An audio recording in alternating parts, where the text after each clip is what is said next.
A fine, reddish dust from the harmattan haze settled over the city as Alma Kent walked through the bustling streets, her sandals slapping against the pavement. Her intricate braids, damp from the sudden turn in weather, clung to her neck. She seemed oblivious to the world around her, her gaze distant and unfocused. Her bag hung heavily from her shoulder, her arms limp by her sides. People hurried past, their chatter and laughter a sharp contrast to her silence. Alma was moving, but she was going nowhere. She eventually found a damp bench outside a closed chop bar and sat down heavily, her sigh visible in the humid air. She stared down at her hands, lost in the crushing events of the day. This morning, she'd had a job. She had been 23 minutes late. It wasn't from oversleeping, she'd been awake since dawn, helping her mother with her medication, warming some soup, and waiting for the home care aide who didn't show up. When she finally dashed out, her heart was a knot of guilt. Mr. Adebayo was there waiting. "Alma, we require punctuality. This is your third late arrival." I was attending to my mother. She had a difficult morning, he had offered a hollow apology. This is a business, and that was the end of it. Now, she was adrift in the damp afternoon air. "I am trying," she whispered into the wind. "I am trying so very hard." Then, a movement caught her eye. At the other end of the bench, a man and a small girl were huddled beneath the bar's wide eaves. He had draped his jacket over them both as a shield from the persistent drizzle, but it was a flimsy defense. The little girl, who looked to be about 4, was tucked into his side, her cheeks round and her cornrows beaded with moisture. She glanced up, and for a moment, her eyes locked with Alma's. A pang of empathy tightened Alma's chest. They carried no bags, no sign they were waiting for a tiaro. They were simply enduring the weather. Alma looked away, her heart racing. You do not know them. They could be dangerous. You just lost your livelihood. You have nothing to offer *, but then, she heard her mother's voice in her memory, when you can help another with the little you have left, that is when your character truly shines. Before she could second-guess herself, she stood up, the sound of her sandals sharp on the wet ground as she approached them. The man looked up, his eyes were exhausted but gentle, weary but not menacing. "Hello," Alma said softly. "I have a small flat nearby. It is dry and warm. I made groundnut soup this morning. If you and your daughter need shelter for the night." The man stared at her, then glanced at his child. After a moment of silence, he asked quietly, "Are you certain?" Alma nodded. "Yes," he exhaled slowly. "Thank you. We are truly grateful." Alma knelt to be at eye level with the child. "Hello there. My name is Alma. What is yours?" The girl burrowed deeper into her father's embrace before whispering, "Zola." Alma offered a warm smile. "It's lovely to meet you, Zola. Let's get you somewhere dry, all right?" The man stood, carefully arranging Zola's jacket. "I am Kwame," he said. "We will not impose, just for the night." Alma nodded once more, guiding them through the damp streets toward her building. Her own sorrow was still heavy in her chest, but beneath it, a tiny flicker of warmth had been ignited. It felt like purpose. Alma's flat was compact but cozy, filled with the inviting scent of ginger and spices from the soup she had prepared hours earlier, back when the day still held promise. The walls were adorned with books and photographs of her and her mother, a testament to the life they shared. Kwame helped Zola out of her damp outerwear. Her small socks were thin and mismatched. Alma noticed immediately and brought out a fresh, dry pair from her own drawer. "Thank you," Kwame said quietly as he straightened up. Alma simply nodded toward the sofa. "You can make yourselves comfortable. I will heat up the soup." As she worked in the kitchen, Kwame took in the modest, well-kept space. Seeing a kitchen cabinet door hanging slightly askew, he knelt and carefully tightened the hinge until the squeak vanished. Alma glanced over. "Oh, you did not have to do that," Kwame offered a faint smile. "An old habit." Mending things gives my hands something to do, she raised an eyebrow but said no more. Zola, now enveloped in one of Alma's oversized shirts, padded toward the kitchen. It smells like my grandmother's cooking, the little girl said shyly. Alma smiled. It's just groundnut soup, but I appreciate that, Zola giggled and went back to the sofa. Alma served 3 bowls at her small dining table, placing a piece of bread beside each one. They ate together, with Zola watching the adults with large, inquisitive eyes. Kwame took a spoonful and nodded in approval. This is delicious, cooking is more affordable than counseling, Alma replied with a wry smile. Kwame let out a quiet chuckle. After a moment, Alma asked, so, what is it you do? Kwame stirred his soup, his gaze averted. I took some time away from work, to sort things out, she didn't push. She recognized the weight in his tone. I was accepted to study journalism at the university, Alma shared. A full scholarship. But then my mother fell ill. So I stayed. I took the receptionist job, Kwame looked at her then with a hint of admiration. That is not insignificant. You put someone else's needs before your own, Alma blinked, it had been some time since she'd received kindness without a hint of pity. And you? She asked. I lost someone. And after that, I wasn't quite sure who I was anymore, Alma nodded in understanding. Yes, I know that feeling. After they finished eating, Zola asked if she could draw. Alma found a box of art supplies in a cupboard. The little girl settled on the floor mat, humming softly to herself. Kwame stood to clear the table. Alma protested, but he insisted on helping. As he washed the dishes, he silently fixed the dripping tap and eased a drawer that always stuck. You have a knack for fixing things, Alma observed. Kwame gave a dry smile. Only when I am unable to fix the larger problems, for the first time all day, Alma laughed. The sound surprised her, but it felt like a ray of sunshine piercing through heavy clouds. Later, when she returned to the living room, she found Zola holding something small and delicate. I made this for you, she said, offering it to Alma. It was a bracelet, woven from bright green twine and adorned with 2 small, polished beads, unevenly but lovingly crafted. Alma knelt down. For me. Zola nodded seriously. You were the first person who smiled at me all day, Alma's chest swelled with emotion. She pulled the little girl into a gentle hug, holding her close as silent tears traced paths down her cheeks. For the first time in a very long while, she felt valued, not for what she could provide, but simply for an act of kindness. Kwame watched them from the sofa. When their eyes met, he gave her a small, sincere smile. That night, after Zola was asleep under a borrowed Kent cloth quilt, Alma sat in the quiet, turning the simple bracelet over in her hands before slipping it onto her wrist. It was awkward, imperfect, and the most beautiful thing she had ever been given. The next morning, the apartment was strangely silent. There was no soft humming, no sound of a child's small feet on the wooden floors. Alma awoke slowly, the pale morning light filtering through her curtains. She stretched, expecting to hear the rustle of movement from the living room or Kwame's low voice offering his thanks once more. But there was nothing. She sat up with a start and looked toward the main room. The blankets on the sofa were folded with perfect neatness. The large shirt Zola had worn was hanging on the back of a chair, clean and smelling faintly of soap. Her heart sank. Alma got out of bed and walked into the kitchen. The soup pot was washed and put away, the counter spotless.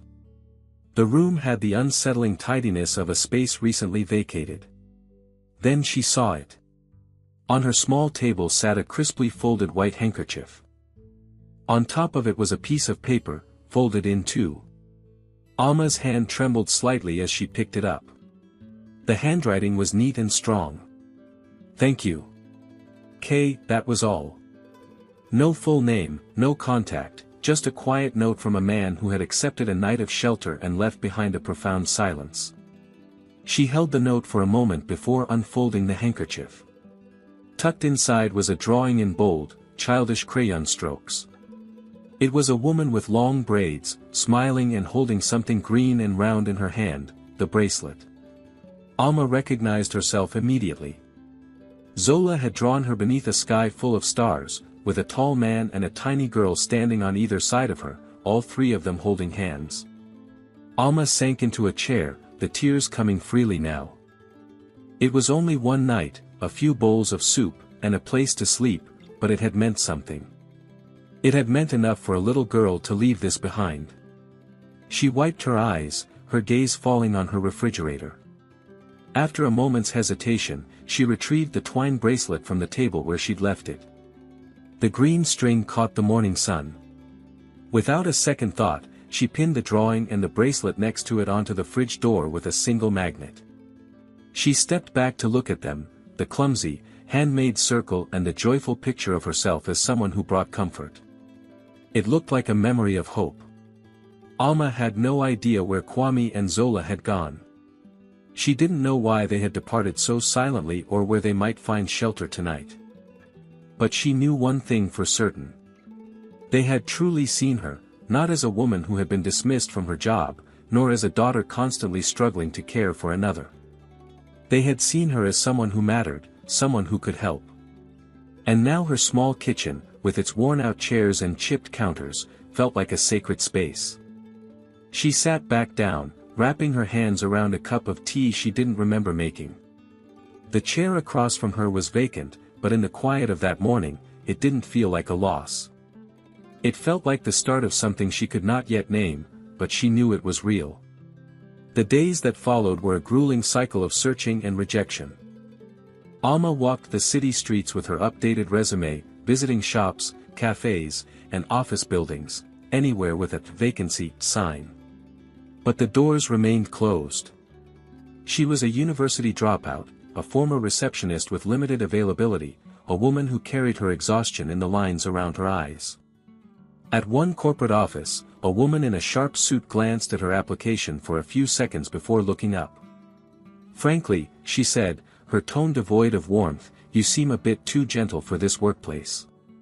We require someone with a harder edge, too gentle." The word stuck to her, a stain she couldn't wash away. Alma left the building without a word, a familiar tightness in her chest. That evening, just as the sun was setting, her phone rang. It was the local clinic. Her stomach plummeted. She ran the 12 blocks she couldn't afford a taxi for, arriving breathless and flushed. The nurse met her with a clipboard and a look of practiced sympathy. "Your mother had a minor cardiac event," she explained. "She is stable, but she will require new medications and extended monitoring." Alma could barely process the words. Cardiac event, the phrase echoed in her mind, followed by the terrifying, unanswerable question, "How am I going to pay for this?" The walk home was a blur. She wrapped her arms around herself, the cool night air doing little to soothe the burning in her heart. When she finally closed her apartment door behind her, the silence was deafening. She dropped her bag and drifted numbly toward the kitchen. Her eyes found the refrigerator, where Zola's drawing still hung next to the little twine bracelet. She stared at it, the misshapen loop, the simple beads, the kind of trinket most people would have politely discarded. Her hand rose, fingers trembling as she reached for the magnet. She wanted to tear it all down, to throw it away and erase the memory of that fleeting moment of connection. It hurt too much to remember that someone, for a brief time, had seen worth in her, only for her to end up more lost than ever. Her fingers brushed the magnet, but her gaze shifted to the crayon drawing. A smiling woman with braids, holding hands with a little girl under a sky of stars. Zola's words echoed in her mind, "You were the first person who smiled at me all day." Her hand fell to her side. She let the magnet settle back into place and slid down to the floor, her back against the cabinets. She pulled her knees to her chest, wrapping her arms around them as the tears she'd been holding back finally broke free. These were not quiet, frustrated tears, they were raw, heaving sobs of grief, fear, and shame for ever daring to believe that she mattered. "I do not want to give up," she whispered to the empty room, "but I am so tired." Above her, the kitchen light flickered. The bracelet and the drawing remained, untouched. They had weathered her despair, and somehow, so had she. The call came on a Tuesday, just as Alma was returning from her mother's latest checkup. She was in the kitchen, trying to figure out how to make a small pot of stew last the week, when her phone vibrated. Unknown number. She almost ignored it, but a small nudge of curiosity made her answer. "Good morning, am I speaking with Miss Alma Kent?" The voice was crisp and professional. "This is Ajoa from the Adam Group's Human Resources Department. Our CEO has requested a meeting with you at your earliest convenience." Alma was stunned. I'm sorry, I don't work there anymore." "Yes, we are aware of that," the woman replied calmly. "Nevertheless, the request stands. He asked for you by name." Alma's heart began to hammer against her ribs. "Did I do something wrong?" she asked, her voice barely a whisper. "No," the woman said. "Please, just come in." Tomorrow at 10 a.m., when Alma ended the call, she stood frozen in her kitchen, staring at her reflection in the microwave door, her tired eyes, her simple house dress. "Why would a CEO want to see me?" she murmured. The next morning, she put on her best dress, a simple but clean garment she had carefully ironed. The entire ride on the TRO, her nerves were on fire. She avoided looking at herself in the polished elevator mirrors, feeling utterly out of place in the gleaming corporate tower she once entered every day. A receptionist greeted her warmly and escorted her to the executive wing. Stepping off the elevator, Alma entered a world of plush carpets, modern African art, and the scent of rich, dark coffee. Her stomach twisted. "What am I doing here?" An assistant opened a grand door at the end of the corridor and beckoned her inside. "He is expecting you." Alma stepped into the office and froze. Standing by a vast, polished mahogany desk at the far end of the room was Kwame. He was dressed in a perfectly tailored suit, his posture confident and composed. He looked every inch the powerful executive, yet his eyes were the same, gentle, kind, and profoundly familiar. "Kwame," she breathed. Before he could respond, a small voice squealed with joy. "Alma." Alma turned just as Zola launched herself at her, wrapping her small arms around her legs in a hug of pure delight. The little girl looked up, her eyes shining. "Daddy said we might see you again." Alma knelt and hugged her back, blinking away tears of shock. "Hello, my sweet. I had no idea you would be here." Kwame stepped forward, a smile on his face. "She didn't either. I wanted it to be a surprise." Alma stood slowly, still holding Zola's hand. I don't understand." Kwame gestured to a seating area by the large window. "Please, sit with me." They moved to the sofas, and Alma perched on the edge of the cushion. Zola climbed up next to her, resting her head on Alma's arm as if no time had passed at all. Kwame sat opposite them. "I owe you an apology," he began. And an explanation. Alma could only stare. "I acquired the Adam Group 2 weeks ago," he said. "The deal has been in process for months, but it only recently finalized. I am the new CEO." Alma blinked, trying to make sense of it all. "You're, what?" Kwame gave a small smile. "I took a hiatus from my work after my wife passed away. The night you found us, Zola and I had just been turned away from our temporary lodging. There was a problem with the booking, and we had nowhere to go. I was at my absolute lowest." Alma swallowed, her eyes wide. "You had no idea who I was," he continued. "You just helped. No judgment, no strings attached. That kind of compassion." He trailed off, looking down for a moment. "It reminded me of the man I wanted to be." Alma felt her heart thumping. This stranger she had helped was now the man in charge of the company that had cast her out. "I wanted to thank you properly," Kwame said, his voice soft. "But more than that, I was hoping I could offer you something more." He leaned forward. "Would you consider returning to the company? Not to your old position, but to a role with real meaning." Alma opened her mouth, but no sound came out. She looked down at Zola, who was tracing small patterns on her arm, smiling as if this were the most ordinary thing in the world. And in that surreal, unbelievable moment, it all started to come together. Alma sat quietly on the edge of the plush sofa, her hands clasped in her lap as the reality of the situation settled in. Across from her, Kwame seemed less like a CEO and more like the man she'd met on that rain-soaked evening, weary but kind, guarded but sincere. He let out a slow breath, leaning forward. "My wife's name was Adana," he started, his voice low but steady. "She was the heart of our family. Brilliant, funny, and fiercely devoted to Zola. She had a gift for making everyone feel seen and valued." Alma nodded, sensing the profound grief in his words. "She passed away in a road accident 8 months ago. It was instant. One moment, we were planning Zola's 5th birthday, and the next." His jaw tightened. Everything just stopped. Alma's chest ached for him. "I am so deeply sorry," she whispered. Kwame acknowledged her words with a small nod. "After, I tried to return to work, to leave my old company, to pretend everything was normal. But I couldn't.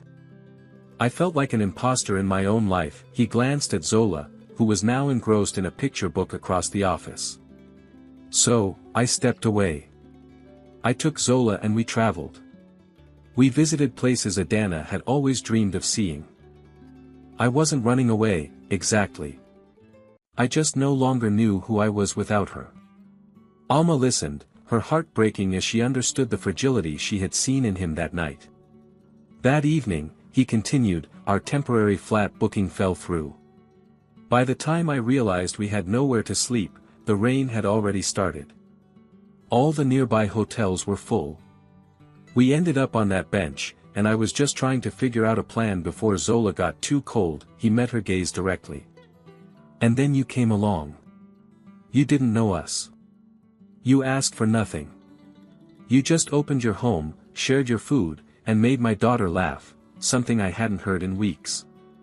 That single night changed my perspective on everything." He leaned forward again.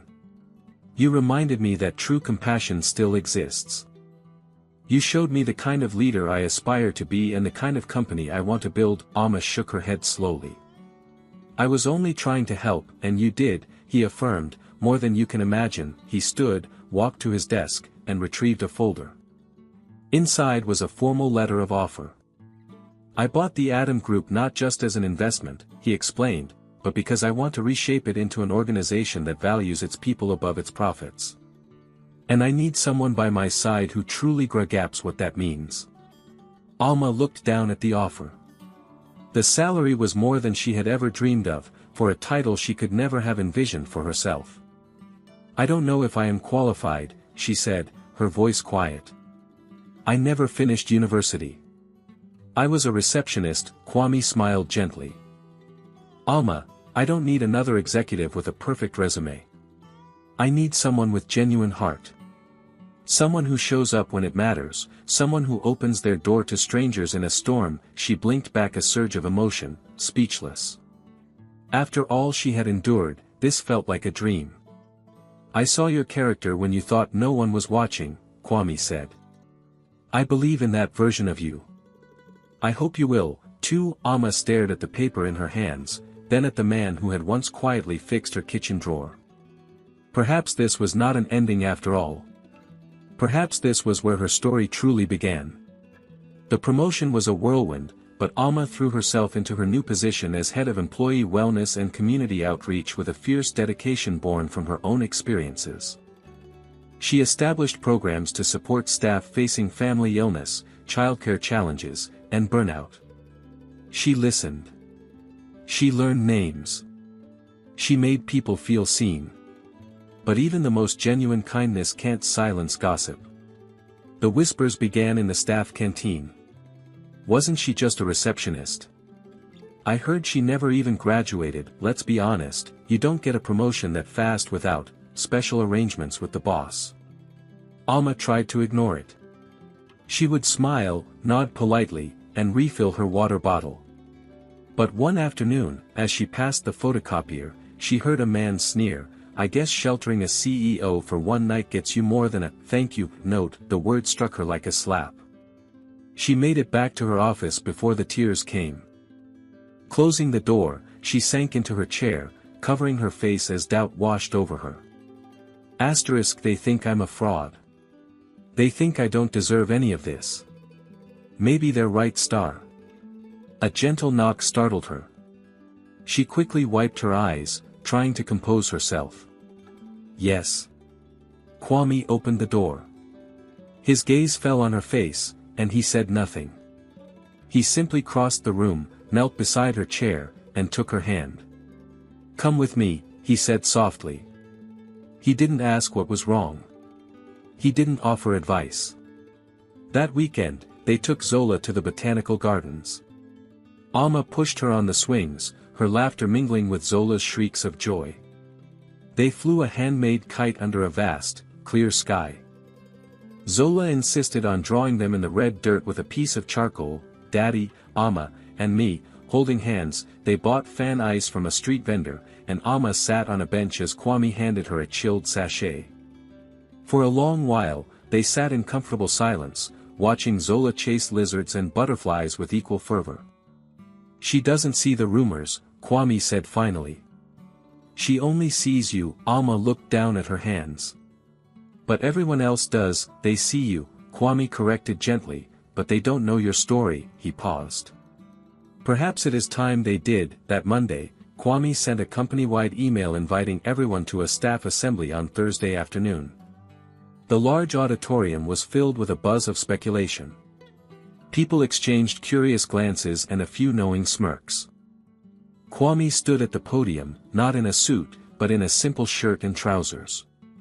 He looked more like a colleague than a CEO. He began speaking without notes. "Many of you know Alma Kent," he said, his voice calm and clear. "Some of you have worked with her, and some of you now work under her leadership.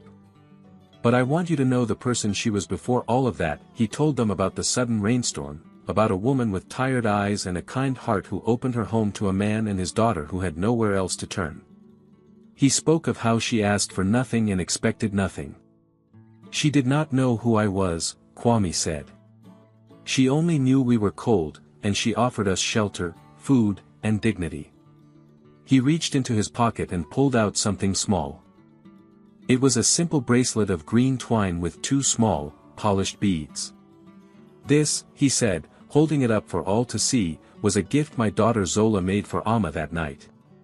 Zola calls it her thank you bracelet." He looked at it for a moment before placing it gently on the podium. "I have carried this with me ever since. Because without this bracelet, I would not be standing here. Without Alma, this company would not be transforming into what it is today. She reminded me that true leadership is not about authority. It is about humanity." A profound silence fell over the room. The whispering was gone, replaced by a deep stillness. Then, one person began to clap. Then another, and another, until the auditorium was filled with thunderous applause. Alma sat in the front row, tears streaming down her face, not of pain, but of release. She was finally, truly seen. In the weeks following the assembly, a gentle change settled over the company. The atmosphere grew warmer, more connected.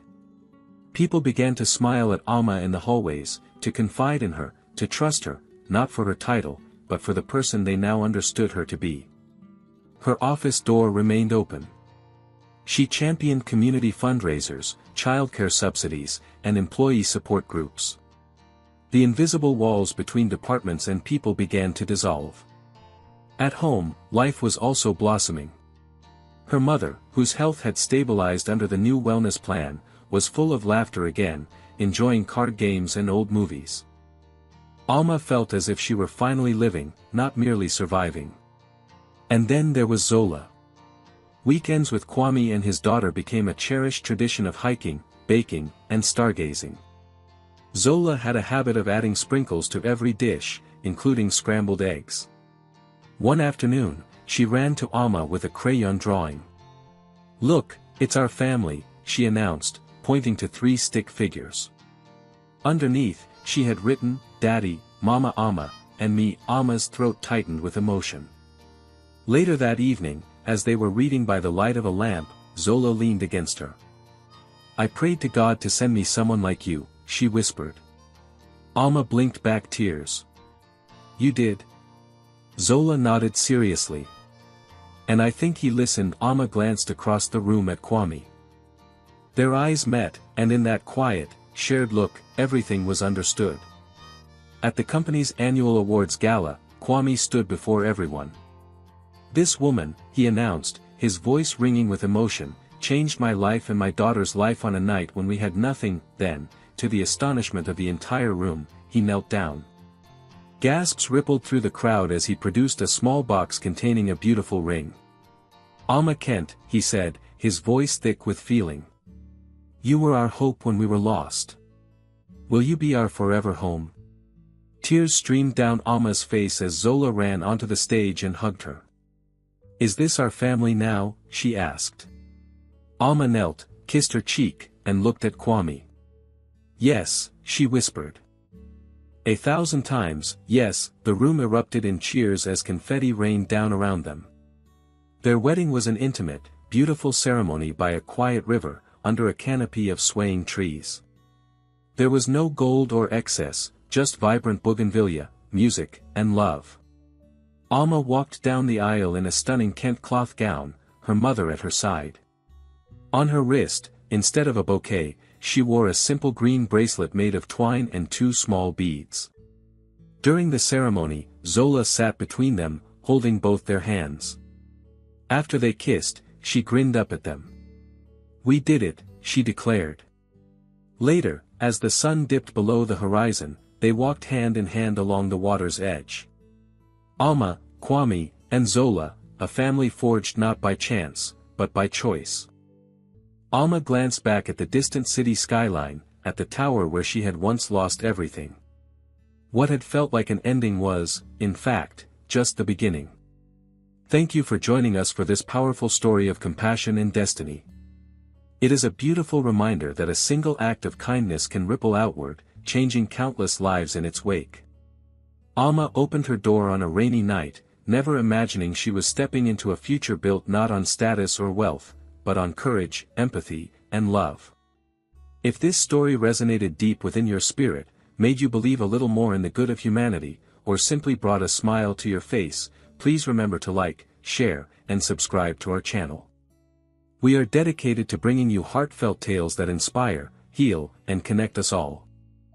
Because sometimes, a story is all we need to remember the warmth and kindness the world still holds. Until we meet again, keep your heart open and continue to believe in the power of good deeds.